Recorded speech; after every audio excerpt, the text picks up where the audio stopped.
everyone. As we get closer to Purim, I'd like to deal with the question of standing versus sitting during Megillah reading. It should be an open and shut case. The Mishnah says explicitly in Perek Dalet Mishnah Aleph, Hakoreh et Megillah omed v'yoshev. You can sit, you can stand. For Megillah reading, it makes no difference. That should be the end of the story. However, as usual in Judaism, we make things complicated. The Gemara in Maseches Megillah Daf Yud Dalet asks, why is it that we don't say Hallel on Purim? It can't be because it's rabbinic, because we do say Hallel on another rabbinic holiday on Hanukkah. So why is it that we don't say Hallel on Purim? Two of the answers of the Gemara is it's not warranted on Purim. Answer number one, she'en omrim Hallel al neis b'chutz la'aretz. You only say Hallel on a miracle that was done in the land of Israel, like Yom Ha'atzmaut, Yom Yerushalayim, and Chanukah. And number two, Hallelu avdei Hashem v'lo avdei Achashverosh, akate avdei Achashverosh anan. At the end of the Purim story, we didn't gain Jewish jurisdiction. We were still under the rule of Achashverosh, and that does not warrant Hallel. According to those two answers, there's no Hallel on Purim, and therefore there's no reason to stand up, because there is no Hallel to stand up for. However, answer number three is Kriyata zu Hilala. Reading the Megillah is in lieu of saying Hallel. As Rashi explains, Kriyat Megillah bimkom Hallel. Literally, in place of Hallel, we read the Megillah. Or as the Rambam codifies, V'lo tiknu Hallel bePurim shekriyat haMegillah hi ha-Hallel. The reading of the Megillah is the Hallel. If that is the case, the Shulchan Aruch paskins mitzvat kriyat Hallel me'umad. The mitzvah of saying Hallel is standing. Explains the Shibbolei Halekin in the name of his brother Rav Binyamin, who Hallelu avdei Hashem she'omdim bebeit Hashem. Those that praise God stand up in the house of God. Klomar Hallelu et Hashem ba'amidah. You say Hallel standing. Fisha Hallel edut shvachol shel makom v'niflootav v'nisav she'asa lanu u'mitzvat edut ba'amidah.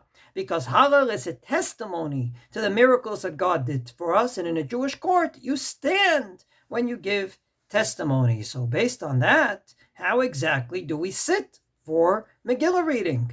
If Megillah reading does not equal Hallel, we have no problem. But answer number three of the Gemara is reading the Megillah equals Hallel. So he asks the Chasam Sofer, Ech korim ha-Megillah omed v'yoshev? Ha-Megillah kriyata zu hilela v'tehave kehallel ba'amidah dafka. How indeed do we sit down for Megillah reading if it's a form of Hallel? And I'd like to suggest a few answers to this question.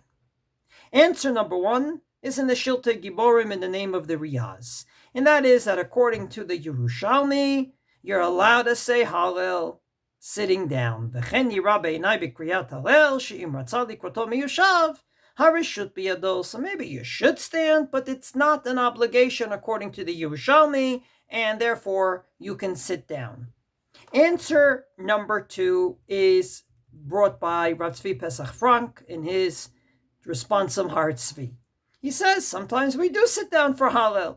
And when is that? On the night of Pesach. So point positive, we're reading the Megillah, say, at night. It seems if it indeed is Hallel, it's like the Hallel of Pesach. How do we read the Hallel at the night of the Seder? Sitting down. For whatever reason, there is no obligation to stand up.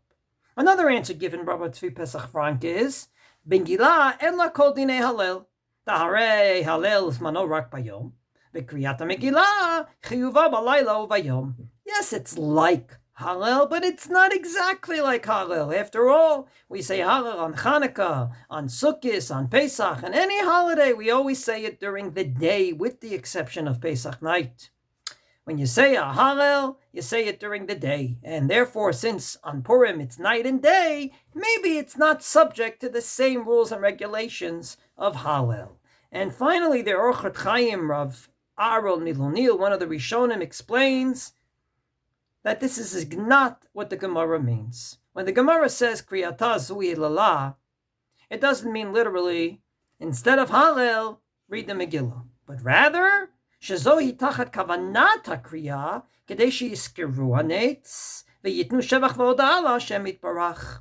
Namely, the goal of reading the Megillah is that eventually you will give thanks to God for all the miracles that He did for us, as explains the Tzitz Eliezer. De'en kavanat hagmara b'zeh shehakriya hi mamash bimkom Hallel, ela yedei kriyata yizkeru banes v'yitnu al yedei kach shevach v'odah l'Hashem yitbarach, aval geder shel Hallel mamash lo. Namely, the Megillah reading is not in place of Hallel, but rather it should induce you, after hearing the events in which we were almost annihilated and thank God saved, it should induce you to give thanks to God. And therefore, it's not subject to the laws of Hallel because it isn't Hallel. It's a telling of events that should induce a Hallel. So to sum up, you can read the Megillah standing or sitting, and even if it's Hallel, we gave 4 different reasons why you don't have to stand up. A, because maybe standing up during Hallel is optional. B, we found a precedent on the night of Pesach where we sit. C, maybe it's not exactly like Hallel because Hallel is usually once a day and only during the day, and this is twice, once at night, once during the day. And finally, it's not a real Hallel. It should induce you to give thanks to God, but it's a telling of events. That's the introduction. That's the motivation for you to come before God and say thank you.